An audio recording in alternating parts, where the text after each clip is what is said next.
Esta mañana está acá en el estudio, en este viernes, no es sencillo, Salvador Rivero. Él es el gerente general de Binance en México, director general de Binance en México. Lo que pasa es que gerente suele ser como la nomenclatura en América Latina o España también. Bienvenido, Salvador. Muchas gracias, Rodrigo. Gracias por tenernos acá.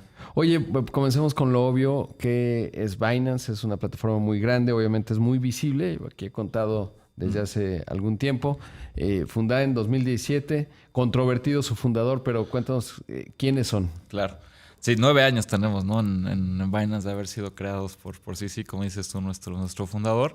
Pero Binance es la plataforma proveedora de blockchain, que es la tecnología, si quieres, de las criptomonedas y de criptomonedas más grande del mundo. Tenemos actualmente más de 320 millones de usuarios. Para que te des una idea, si fuéramos país, seríamos el cuarto país más grande del mundo. Y estamos presentes en más de 100 países, ¿no? Una plataforma completamente global y también muy regulada, ¿no? Con regulación en más de 20 jurisdicciones. ¿Dónde nació? Porque siempre al principio era un tema. ¿Dónde está radicada Binance? Es muy chistoso porque Binance Sí. en realidad sigue, si quieres, la dinámica de cripto, ¿no? Y de blockchain, que es global, ¿no? Descentralizado, Entonces, sí. no te diría descentralizado, pero sí definitivamente global, ¿no? Originalmente, si quieres, donde empezamos a crecer mucho más y donde empezamos a operar inicialmente fue en Asia, pero la realidad es que dentro del ADN, ¿no? de la compañía siempre fue global. Entonces, inmediatamente después de su creación, empezamos a operar en muchísimos países, ¿no? Claro. ¿Quién dirige hoy la empresa a nivel global? Tenemos a Richard Teng, justamente, que es el co-CEO, ¿no? Y a Yi-He, que es también co-CEO de Binance. Y estamos, por parte de ellos, si quieres, están en Abu Dhabi, que es donde tenemos una licencia de operación bastante grande. Claro. ¿Y en México cuántos son? ¿Cuántos usuarios me refiero? ¿O cuántos clientes tienen? En México hemos crecido muchísimo. Yo te diría que en los últimos, ¿no? Cuando empezamos realmente a operar con un equipo local, que fue por allá de 2022 más o menos, hemos más que triplicado el número de usuarios y triplicado el volumen, si quieres, de operación que tenemos aquí. Y esto ha sido porque nos hemos enfocado muchísimo, si quieres, te diría yo, como casos de uso que son bastante particulares a México. Remesas, ¿no? Pero ¿cuántos son más o menos? ¿O cómo dimensionar el tamaño de operación? ¿Cómo dimensionar el tamaño de operación? Pues mira, te puedo dar en términos de volumen lo que se operó en México en criptomonedas el año pasado, que fue alrededor de 71 mil millones de dólares. Te diría, la mayoría de esto efectivamente todavía corresponde a actividad un poquito de trading, pero también una creciente parte tiene que ver con... ¿Y cuentas, ¿no? cuántas hay radicadas en México? Cuentas, no hablamos de cuentas justamente, el número Bien. de cuentas, ¿no? Como es una plataforma global, pues hablamos Solo simplemente del de número de los usuarios. poco más de 300 millones. Exactamente. ¿Qué tamaño tendrá México digamos, en la estructura de Binance? Es decir, pues seguramente uno de los mercados más grandes tiene que ser Estados Unidos, obvio.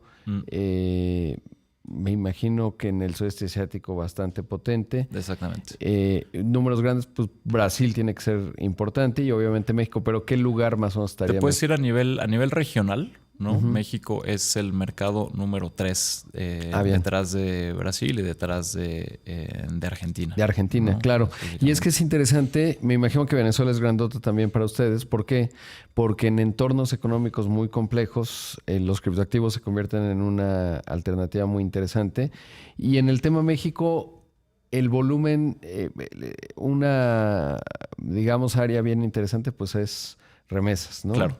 ¿Cómo les va en remesas? Mira, es súper interesante lo que dices, ¿no? Porque creo que hay yo te diría como dos o tres maneras de que hemos visto cómo se adopta cripto, ¿no? Y blockchain a nivel global.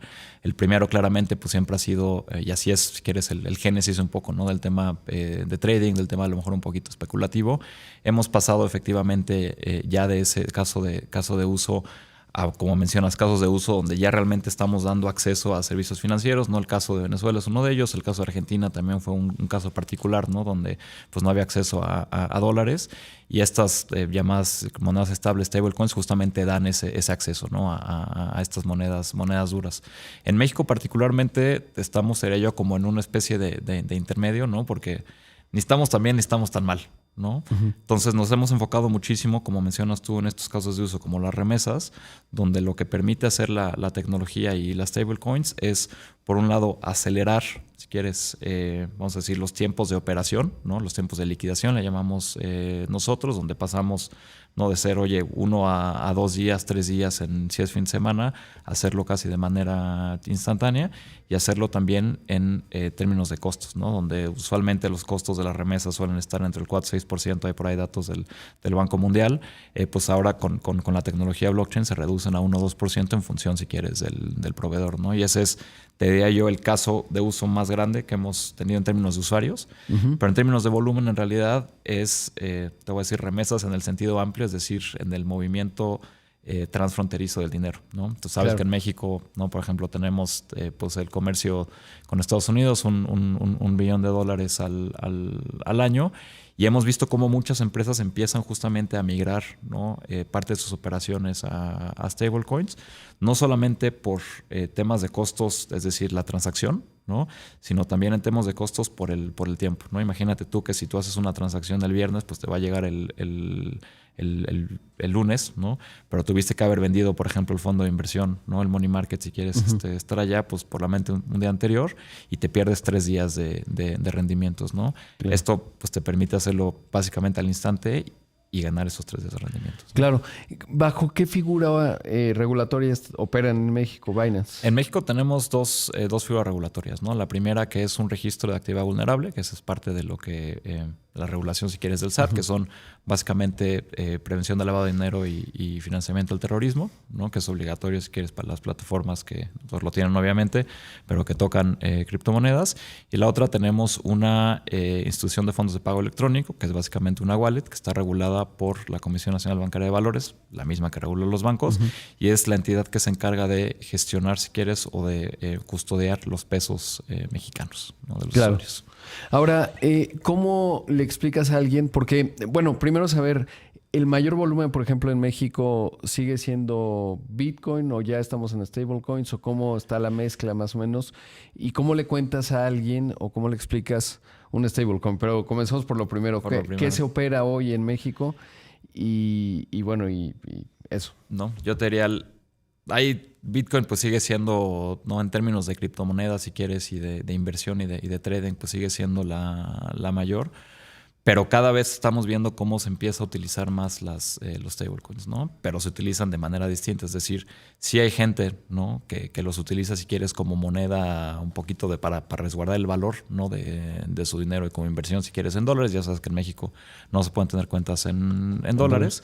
Pero se empiezan a usar también, como te decía, esto en términos de pagos, ¿no? De pagos sobre todo transnacionales, te diría yo. Luego, ¿qué son las stablecoins, ¿no? Las stablecoins son un tipo de criptomoneda, ¿no? Un token le llamamos nosotros, que está ligado o que liga su valor 1 a 1 al dólar. Simplemente lo que estamos haciendo con estas stablecoins es básicamente llevar los dólares a la cadena, ¿no? Que es un proceso que se llama tokenización, si quieres verlo así, y que te trae estos beneficios, ¿no? Eso quiere decir que tienes, digamos, lo que está respaldado o tokenizado en dólares está en activo, es decir, tú tienes, vamos a pensar, 100 millones de dólares, tienes los activos, los tokenizas y esa es la representación, digamos, de esos 100 millones de dólares. Correcto. Tienes, ¿no? Los dos proveedores, ¿no? Los dos tipos de stablecoins más grandes, que son USDT y USDC. Las reservas, ¿no? Que deben estar además 1 a 1 de esas monedas estables, están en su mayoría, en su gran mayoría, invertidos en, por ejemplo, bonos del Tesoro de Estados Unidos. Claro, que es, digamos, lo más líquido a corto plazo. Exactamente. ¿No? Vamos a hacer un corte, Salvador, y regresamos.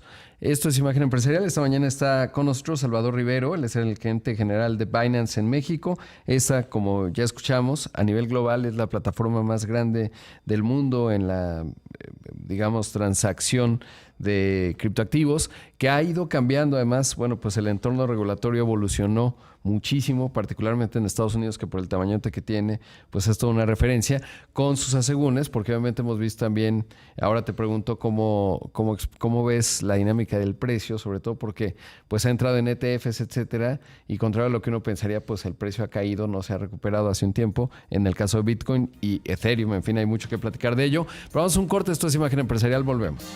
Que bueno, ahorita estamos platicando en el corte, me decía Salvador, lo que administran en activos 150,000 millones de dólares. Sí, o sea, los depósitos, digamos, de la gente que tiene su cuenta. Ahora, ¿cómo ves el mundo de los criptoactivos? Sobre todo ahorita, por ejemplo, estoy viendo Bitcoin, $63,594.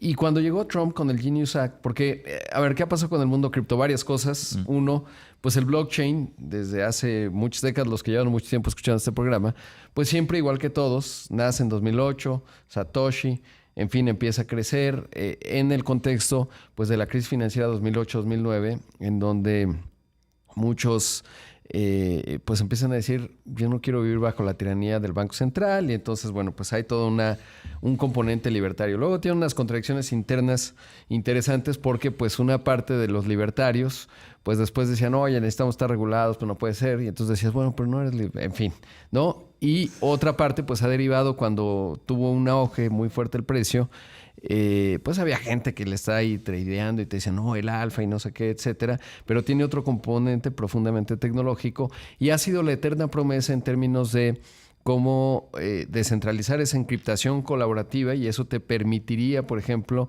el catastro, pues que estuviera en un blockchain, y entonces sería revolucionario, ya no pagaríamos tanto de notarios, que es bastante caro. Siempre que uno hace una transacción inmobiliaria le duele a uno. Yo sé que los notarios que escuchan este programa van a decir, pero somos muy valiosos, y sí, en algunas cosas lo reconozco, pero en otras hay unos sobreprecios que podríamos no tener. En logística, por ejemplo, me acuerdo que Maersk pues dijo, voy a hacer mi plataforma en blockchain. No cuajó del todo. Y entonces pues ya llevamos muchos años con esto. No acaba de llegar la promesa del blockchain. Tengo muchos amigos, trato de entender la tecnología.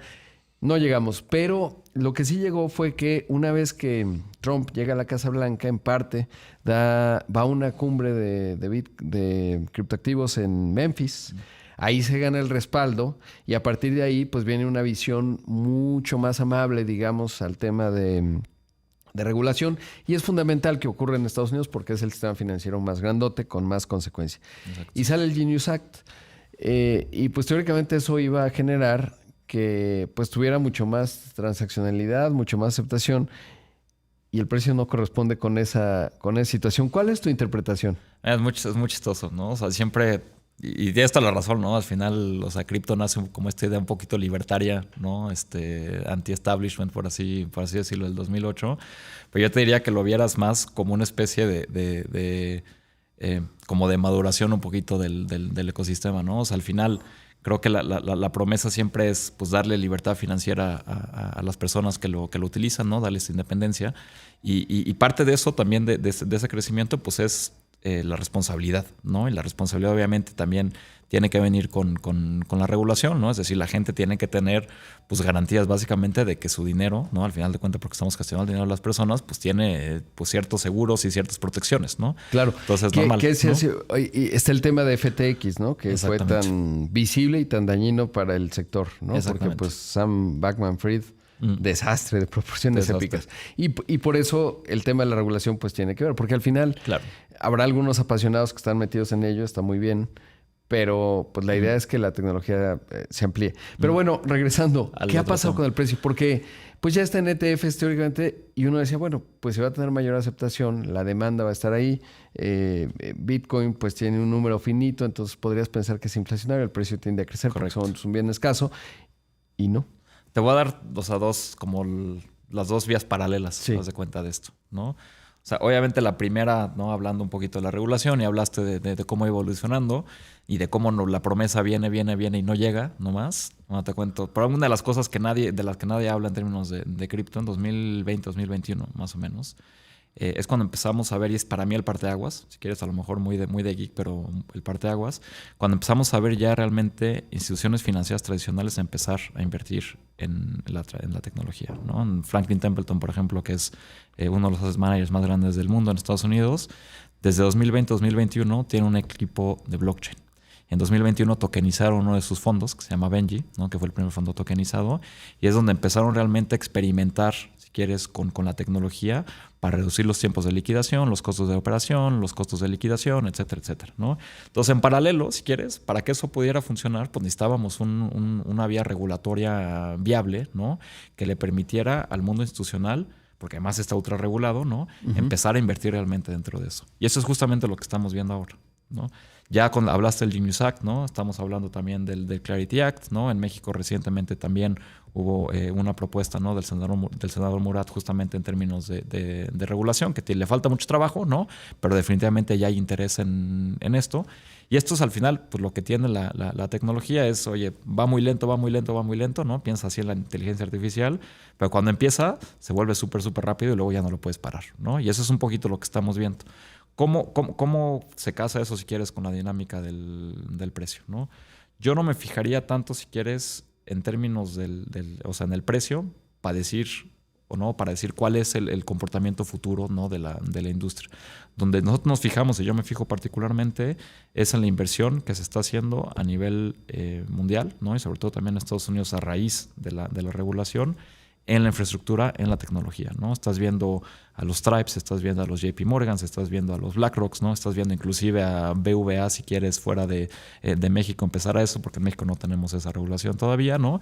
Empezar realmente a invertir en ello, ¿no? Hay bonos, por ejemplo. Que esa es la tokenización, ¿no? Exactamente. Digamos que ese es el punto en donde creo que desde el punto de vista de la innovación financiera, ya no hablaría de criptoactivos. Les llamo criptoactivos porque siempre está la confusión de criptomonedas, pero luego no cumple los 3 criterios de una moneda, etcétera, ¿no? Entonces, es un buen activo, o sea, cumple transaccionalidad, pues no necesariamente. Ya pasamos la etapa, la ola, cuando hay un cajero en la Condesa, acá en la Ciudad de México, que acepta ¿no? Y la verdad es que eso no ha cumplido. Unidad de valor, pues tampoco, porque yo no vendería mi casa en bitcoins, ¿no? Pues quién bueno, sabe. Sí vendió su casa, ¿eh? Sí, para comprar bitcoin. ¿Te acuerdas? Pasamos la etapa de Tesla, que aceptaba bitcoins para comprar un Tesla, luego ya no. Acá, pues, Ricardo Salinas Pliego fue un impulsor, pero no podía, porque no tenía la regulación en términos de Banco Azteca. En fin. Pero luego en la innovación, eso sí que he visto una discusión muy seria. Obviamente, también pasamos la ola de los bancos centrales que decían, vamos a sacar el dólar digital, ¿no? Que tiene sentido en términos de la infraestructura. Siempre hay un debate muy de infraestructura, porque cuando uno ve la transaccionalidad, por ejemplo, que tiene un Mastercard, un Visa, por segundo, pues la infraestructura financiera que tenemos hoy tiene un montón de efectos, pero también es altamente eficiente, no está ahí gratuitamente. Claro. ¿Qué dirías que agrega la tokenización, digamos, en esta etapa? Que es una discusión mucho más... No diría que lo otro no es serio, pero es una discusión que hoy tienen bancos de inversión, etcétera. ¿Qué agrega? Fíjate, nada más para tocar, si quieres, el tema que tocaste ahí de Visa y Mastercard, ¿no? O sea, Visa particularmente, que es el procesador de pagos más grande, sí, ¿no? del mundo como tal. Y es muy chistoso, porque justamente el año pasado, ¿no? Y para que tengas una idea de los números, Visa procesa como 3 billones más o menos, ¿no? Un trillón, si quieres, de dólares en promedio. Con stablecoins ya se procesan 8. O sea, ya es como 2 veces más grande por lo menos que... Ahora, ¿en qué temporalidad? ¿No? O sea, en los rolling 30 días, ¿no? Los últimos bien, 30 días específicamente que tienes allí. Algo muy bueno que, nada más te voy a interrumpir, Salvador, es que usa bien la nomenclatura billions, trillions, porque un montón de gente usa lo en inglés, que son trillones, y en realidad en español son billones. Exacto. Pausa cultural. Exacto. Siempre hago un poco la distinción para que la gente no se confunda. Si no lo dice, no entiende nada, ¿no? Porque están diciendo billones. En fin. Exactamente. Entonces es muy interesante, ¿no? Porque realmente te habla un poquito como del caso de uso que está agarrando mucha tracción, ¿no? Sí. Específicamente. La tokenización, ¿qué es lo que hace la tokenización? ¿No? La tokenización es literalmente llevar, ¿no? un activo financiero, cualquiera que sea, puede ser una moneda, en el caso del dólar, puede ser por ejemplo un fondo de inversión, puede ser una acción, puede ser un bono, puede ser algo mucho más líquido, por ejemplo, como infraestructura, y es llevarlo y representarlo en la cadena de bloques, ¿no? En el blockchain como tal. ¿Qué es lo que te permite hacer eso? ¿No? Eso te permite justamente tener las bondades de liquidación, ¿no? de fraccionalidad, si quieres, que tiene la tecnología blockchain, y te permite acceso y te da acceso. ¿A qué me refiero con esto? ¿No? Nosotros, por ejemplo, lanzamos recientemente acciones tokenizadas en Binance, ¿no? Y lo que nos dimos cuenta es que el 80% de los usuarios que empezaron a usar acciones tokenizadas, que eran acciones de Estados Unidos tokenizadas, son personas de mercados emergentes.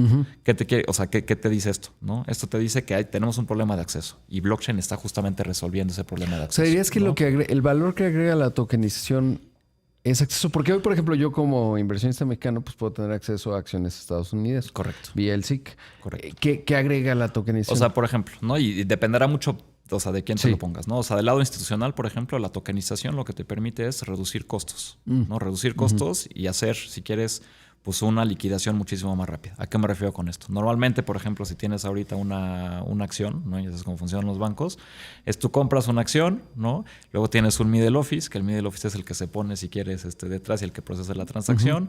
La transacción liquida en D+1, ¿no? Es decir, al siguiente día, porque vamos a decir, el comprador y el vendedor se tienen que poner de acuerdo para hacer el intercambio, ¿no? de la acción. Con blockchain, no. Con blockchain es inmediato, ¿no? Entonces eso, no digo que te ahorres a toda la gente, ¿no? Pero la puedes definitivamente utilizar para otros propósitos, ¿no? Y aumentar un poquito más el volumen. Y esos ahorros se los puedes pasar al cliente en términos de las comisiones, ¿no?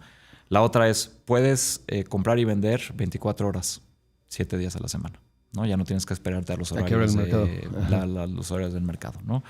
En el caso de los mexicanos, por ejemplo, ¿no? Sí. O sea, si mandas dinero entre Estados Unidos o entre otro país, ¿no? y México, pues lo puedes hacer a una fracción del costo y lo puedes hacer con una liquidación inmediata, ¿no? No tienes que esperar a que el SWIFT pase 3 o 4 días y luego le pierdes la trazabilidad y vaya, ¿no? Exacto, es complicadísimo. Exacto. Brevemente, ya se nos acabó el tiempo, Salvador, pero es que es un tema profundo, complejo. ¿Cuántos son en México de empleados? En México somos un equipo, pues yo te diría de como 40, 50 personas. Ah, bien, muy eficiente. Por aquí. De ahí la pregunta. Pues la verdad es que es fascinante. Ojalá volveremos a hablar, estoy seguro, porque es un tema que va a generar mucha innovación, siempre controvertido a veces. Yo creo que se le está quitando la controversia un poco por lo que es hacia dónde está evolucionando, pero que siempre pues es de mucho interés. Gracias por estar acá. Muchas gracias por la invitación. Ahí escuchamos a Salvador Rivero, el director general de Binance acá en nuestro país.